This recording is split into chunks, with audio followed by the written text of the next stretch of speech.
Thanks for watching For Color Commentary. I'm Mark Allen, and I'm here with ongoing retrospective of the New Mutants with New Mutants Volume 1, Number 2 from 1983. Great Bob McLeod cover there. And love the just the colors and the vibrancy and the clear line. All of it is just gorgeous. It's just gorgeous.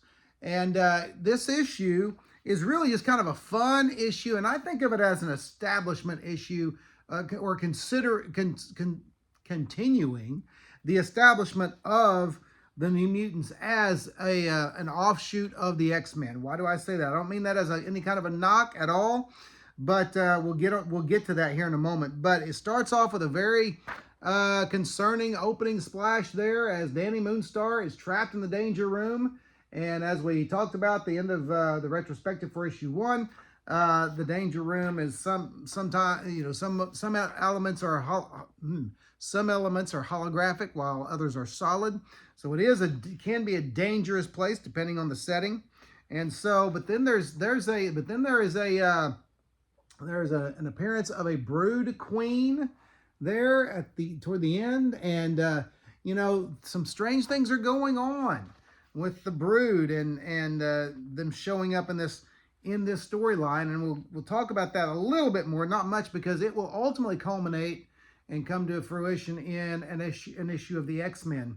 And I'm not going to talk about that really. I'm not going to get into that. That will not be part of the retrospective. But they were just keeping things tight, keeping the X-Men, the mutant family tight back then, and helping to establish this title as a Marvel Mutants title. So great stuff. Again, the much like the classic X-Men, even back in the Silver Age days, you have the kids going out to the mall and going out and having a social life, not just a life inside Xavier's mansion, but you know, good stuff here. And you have them being kids.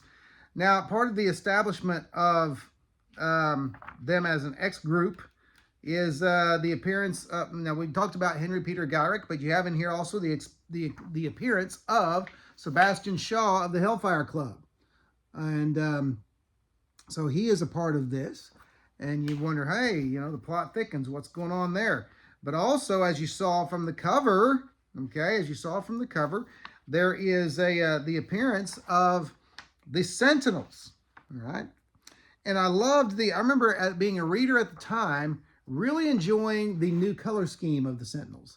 The blue and gray as opposed to the purple. The purple had, you know, you didn't realize it was old until you saw this color scheme. I thought, oh, wow, I like that color scheme.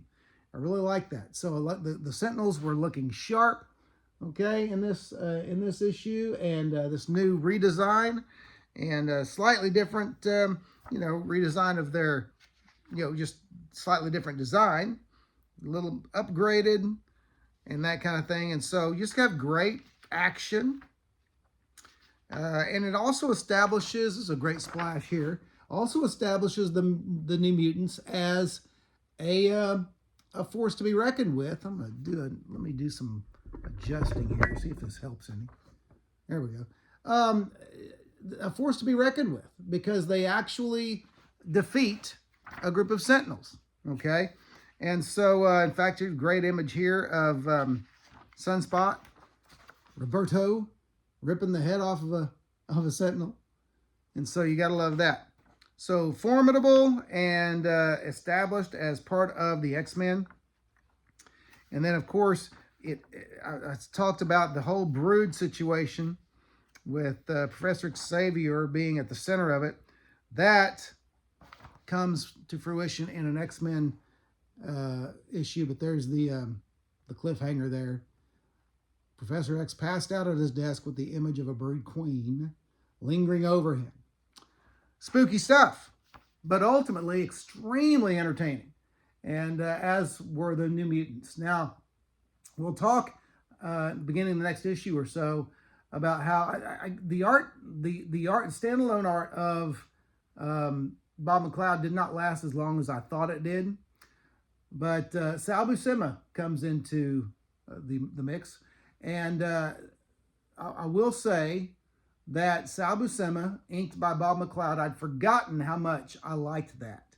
And so it turns out to be really good stuff, and something to look forward to each issue. But anyway, that's, I've got to have to change my setup here, get out of the shadows. That's the New Mutants issue number 2.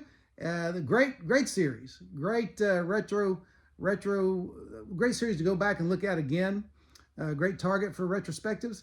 The New Mutants largely is not going to be difficult to obtain price-wise, and so I do recommend it. I'm sure there's some collections out there as well, but I like the single issues on a lot of series, and it's just kind of the way I roll. I am, as I get older, though, I'm recognizing for some series, I like the collections. The series that are too pricey for me to obtain again, kind of thing, collections are just fine. Omnibuses and that kind of thing, great stuff.